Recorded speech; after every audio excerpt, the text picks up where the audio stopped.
교과서 34쪽이 되겠습니다. 운동량과 충격량은 어떤 관계가 있을까? 자, 운동량이라는 건 어떤 물체가 이렇게 갈 때 이 물체의 질량과 속도의 곱을 운동량이라고 하죠. 그 움직이다가 정지했다는 얘기는 운동량의 변화가 생겼다는 얘기죠. 그러면 움직이다가 정지하려면 이 녀석한테 충격을 줘야 돼요. 충격을 줘야 되는데 충격이 클수록 정지를 잘하죠. 좋습니다. 그러면 우리가 얼핏 생각하더라도 운동량과 충격량은 어떤 관계가 있을 것 같다 라고 우리가 얘기할 수 있고요. 그게 어떤 관계가 있는지 살펴보도록 하겠습니다. 자, 선생님이 미리 준비한 PPT 화면 가지고 한번 얘기를 좀 해볼게요. 자, 보겠습니다.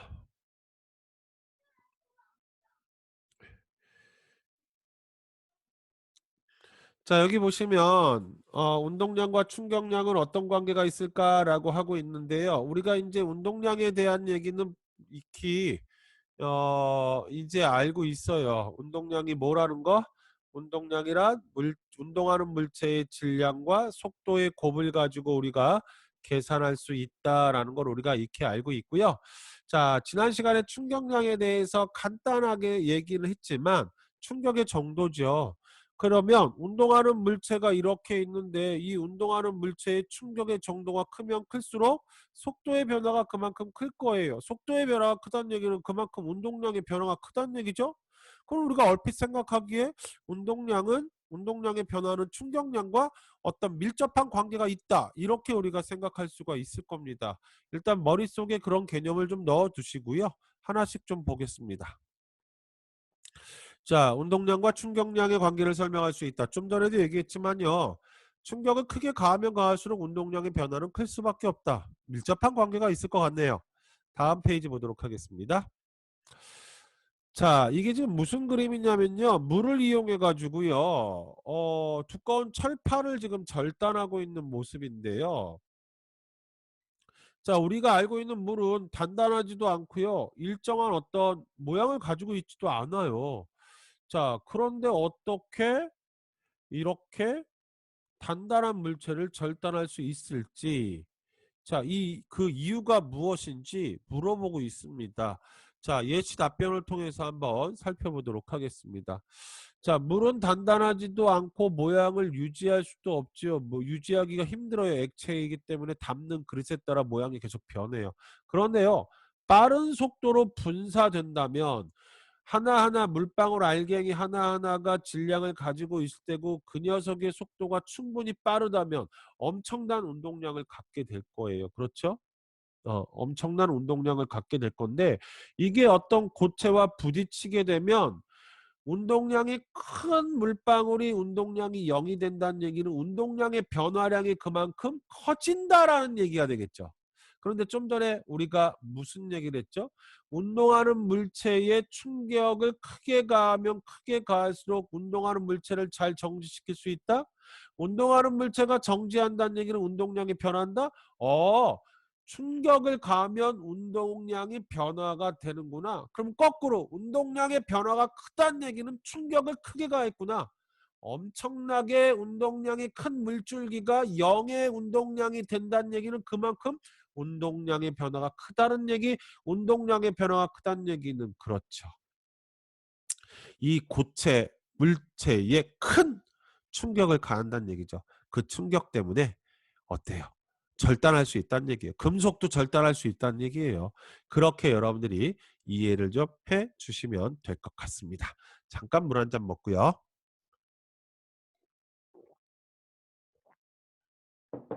자, 다음 보도록 하겠습니다. 다음 보시면 탐구 11인데요. 탐구 11은 페이지 34쪽에 나와 있는 내용이에요. 교과서 34쪽을 좀 보면서 같이 확인해 보도록 하겠습니다. 자, 지금 여학생이 빨대의 한쪽 끝을 잡고 불고 있는 모습을 볼 수가 있어요. 뭔가를 불고 있는데 이 안에 물을 묻힌 휴지를 이렇게 넣고요. 한쪽을 분대요. 그러면 이 안에 있는 물을 묻힌 휴지가 이 여학생이 입으로 부니까 뭐를 받아요? 힘을 받아요. 힘을 받아서 운동하면서 바깥으로 이렇게 어 날아가는 그런 어떤 간단한 탐구가 되겠습니다. 만약에 집에서 이 탐구 따라한다면 여러분들 절대로 사람을 향하여 발사하는 일이 없도록 하고요.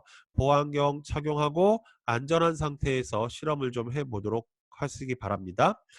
자, 그렇다면 여학생이 가지고 있는 저 실험을 할 때 휴지를 멀리 보낼 수 있는 방법이 뭘까? 휴지를 어떻게 해요? 멀리 보낼 수 있는 방법. 어떻게 생각하면 좋을까요? 자, 이 빨대가 이렇게 있고요. 이 안에 휴지가 이렇게 있는데 이 휴지를 멀리 보낼 수 있는 방법을 찾아보래요. 그럼 간단하죠. 자, 이 휴지에 무슨 힘을 작용하면? 그렇죠. 가능하면 큰 힘을 작용하면 돼요. 큰 힘. 큰 힘. 큰 힘을 작용하게 하면 된다는 얘기는 세게 불면 돼요. 후 부는 게 아니라 후 하고 불면 되죠.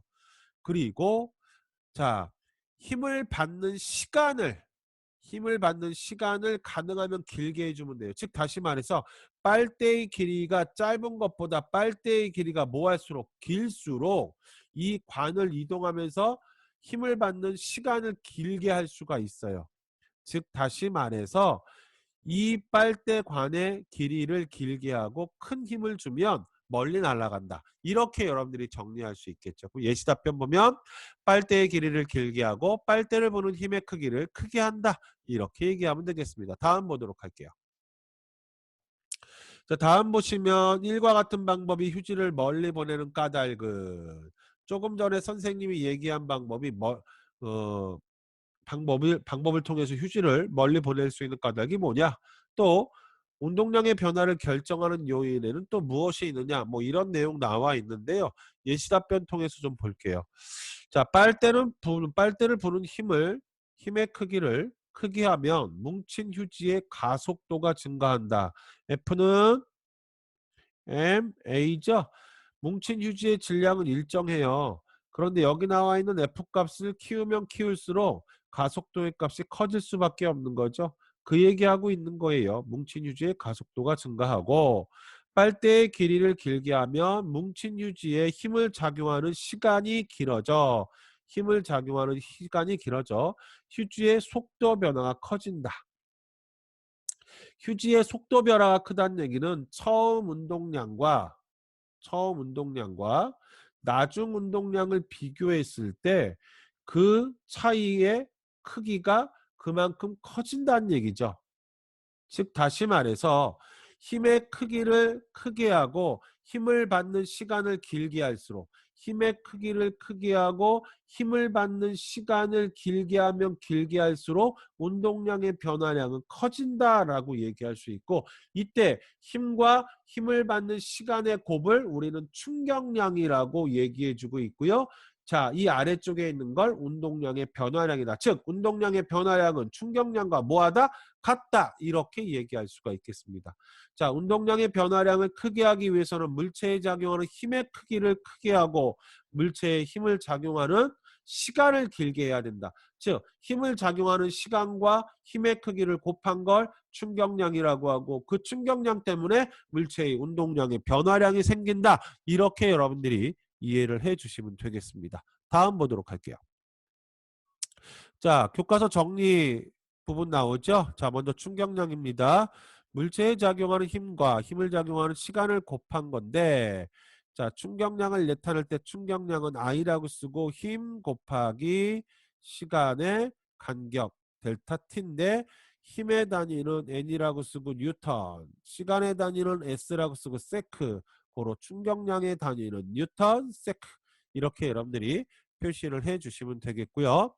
자, 충격량은 누구의 변화량과 같다? 운동량의 변화량과 같다. 다음과 같이 여러분들이 정리를 해 주시면 되겠는데 자, 여기 보세요. 자, 충격량은 힘 곱하기 힘을 받는 시간의 간격. 그쵸? F는 MA죠? MA 델타 T인데 요 가속도가 뭐예요? 시간에 따른 속도의 변화량이죠? 그러면 지워주면 뭐만 남아요? 자, 요 운동량의 변화량만 남죠? 그래서 이거 유치할 수 있어야 돼요. 자, 어떻게? 자, 운동량의 변화량은 무엇과 같다? 충격량과 같다라는 사실을 꼭 기억해 두시기 바라겠습니다. 다음 보도록 할게요.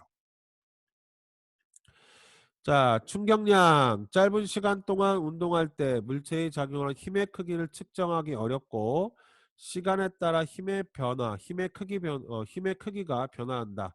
이때 물체의 충격량을 어떻게 계산할 수 있을까?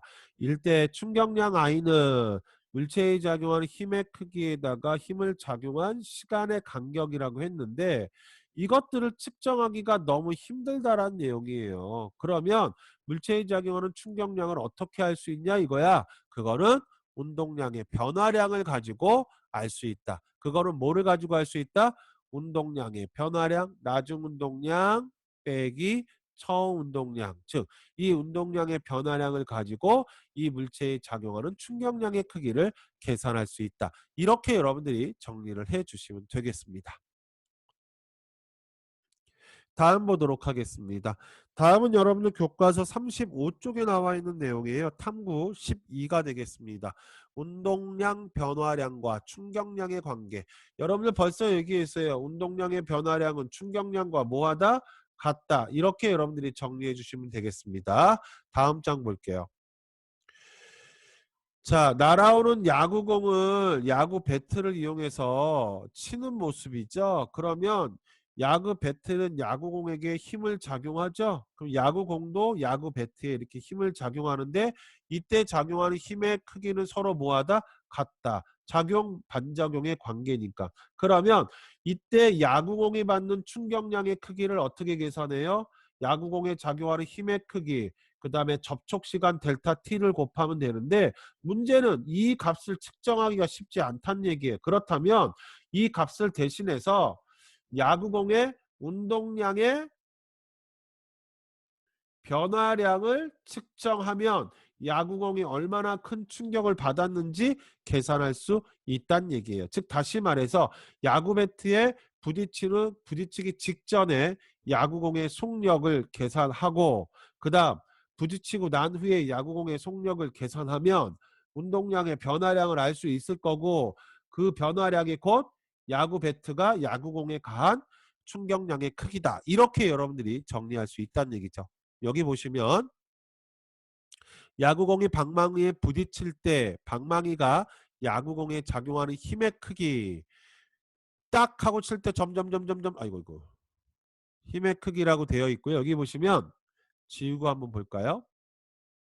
딱 부딪히는 순간 힘의 크기가 점점점점 증가하다가 점점점점 감소하는데 평균이 이 정도 된대요. 그러면 야구 배트가 야구공에 힘을 작용할 때까지 걸린 시간이 이만큼 시간 간격 동안 힘을 다 준다는 얘기예요. 그러면 이 그래프의 이 아래쪽 면적이 해당하는 게 뭐가 되겠습니까? F 곱하기 델타 T니까 요 아래쪽 면적이 그렇죠. 충격량이 되는 거예요. 즉 이 충격량이 누구의 변화량이다? 운동량의 변화량이다. 즉 충격량이 크면 운동량의 변화량이 크다. 운동량의 변화량이 크다는 얘기는 야구 배트가 야구공을 치군 직후 반대로 날아갈 때 빠르게 날아간다. 빠르게 날아간다는 얘기는 홈런이 될 가능성이 크다는 얘기예요. 그래서 우리가 야구 중계를 보면 배트의 이제 타자가 야구공을 치고 난 직후에 그 타구 속도가 중요해요. 그 타구 속도가 어느 정도 이상이 되고 타구의 방향이 일정 각도가 유지되면 홈런이 돼요. 그래서 그 야구 선수들은 야구공에 가하는 충격량의 크기를 크게 하기 위해서 근력 운동을 굉장히 많이 해요. 힘을 키워요. 그리고 배트로 야구공을 칠 때 가능하면 어떻게 접촉 시간을 길게 쭉 밀어쳐야 돼요. 딱 하고 치는 게 아니라 딱 하고 쳐야 돼요. 그래야지만 접촉 시간이 길어져서 충격량이 커져서 홈런이 될 수 있다는 얘기죠. 그렇게 이해하면 되겠습니다. 자, 이거 지우고요. 넘어갈게요. 자, 야구공과 방망이가 충돌하는 동안 운동량의 변화량을 그림 나의 평균 힘을 이용해서 계산해보자. 운동량의 변화량 평균 힘을 이용한다면 가로 세로니까 뭐예요?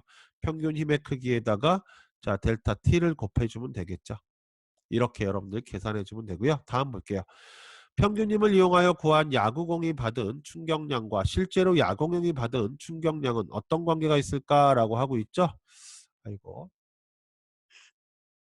살펴보면 서로 뭐하다? 같다. 같죠? 그리고 야구 방망이로 야구공을 칠 때 야구공의 운동량이 변화하는 까닭은 뭐예요? 변화하는 까닭은 뭐라고 얘기하면 돼요? 야구 방망이가 야구공에 힘을 작용하기 때문에 야구공은 충격량을 받고 받은 충격량만큼 운동량이 변하는 거예요. 이때 충격량은 F 델타 T다. 야구 선수의 힘이 크면 클수록 야구공을 치는 야구공에 작용하는 힘을 오래 이렇게 쭉 밀어칠수록 그만큼 충격량이 크기 때문에 야구공의 운동량의 변화가 크다. 야구공의 운동량의 변화가 크다는 얘기는 야구 배트를 맞은 후에 되튕겨 나가는 속도가 그만큼 빠르다. 속도가 빠르다는 얘기는 홈런이 될 가능성이 크다. 이렇게 우리가 얘기해 줄 수가 있겠네요. 야구공이 야구 방망이로부터 받은 충격량을 쉽게 측정할 수 있는 방법은 결국은 뭐예요? 운동량의 변화량을 우리가 측정하면 돼요. 충격량을 알기 위해서. 뭐를? 그렇죠. 야구 방망이로 야구공을 치기 직전과 직후 야구공의 속도를 측정하면 돼요. 속도를 측정하면 운동량의 변화를 알 수 있으니까. 그렇죠? 넘어가도록 하겠습니다. 자, 여기 보시면 야구공이 받는 충격량을 크게 하여 홈런을 치는 방법. 선생님이 계속 얘기했죠? 힘을 세게 주고요. 쭉 밀어치면 돼요. 그러면 충격량이 커져요. 충격량이 커진다는 얘기는 운동량의 변화량이 크다는 얘기예요. 운동량의 변화량이 크다는 얘기는 야구 배트로 친 직후에 야구공의 속도가 빠르다는 얘기예요. 빠르면 넘어갈 수 있죠.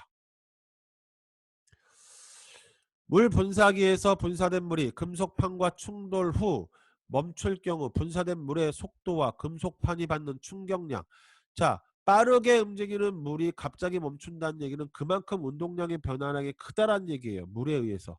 그 물에 의한 운동량의 변화량은 오롯이 금속판이 받는 충격량으로 변화되죠. 충격을 많이 받으니까 잘라진다는 얘기예요.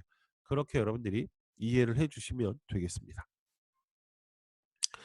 총구의 길이가 길면 총구의 길이가 어떻게 되면 길면 짧을 때보다 유리한 점이 무엇이냐? 빵 하고 총을 발사하면 총알이 더 오랫동안 힘을 받게 돼요. 같은 힘이라도 오랫동안 힘을 받게 된다고요. 총구가 길면. 그러면 그만큼 충격량이 크니까 총알의 운동량의 변화량이 크다. 정지 상태에서 총구를 나갈 때 운동량의 변화량이 크다는 얘기는 총구를 나갈 때의 속도가 그만큼 빠르다. 즉, 더 멀리 총을 쏠 수 있다. 그래서 권총보다 그 저격용, 우리 전쟁 영화 보면 저격용 총 보면 총구가 길어요. 충격량을 크게 해서 운동량의 변화량을 크게 해서 총알을 더 멀리 보낼 수 있기 때문이다. 그렇게 여러분들이 이해를 해 주시면 되겠습니다. 자, 다음 시간에는요. 그 충격흡수 장치와 관련된 얘기를 할 거예요. 충격흡수 장치와 관련된 얘기를 할 거고요. 자, 지난 시간하고 오늘 이 시간 계속해서 뭐 운동량, 충격량 관계된 얘기를 했고요. 다음 시간에도 운동량, 충격량과 관련된 얘기가 있을 겁니다. 뭐 그렇게 어렵지 않으니까요. 관련 문제도 여러분들이 많이 풀어봐 주시고요. 자, 온라인 수업 기간이 계속해서 길어지고 있는데 물론 길어진다고 해서 여러분들 바뀌는 건 아무것도 없습니다. 주어진 수업 열심히 듣고요. 중간고사 대비해서 개념 이해 및 많은 문제풀이도 같이 부탁할게요. 선생님 다음 시간에 다시 찾아뵙겠습니다. 이상 마치도록 할게요.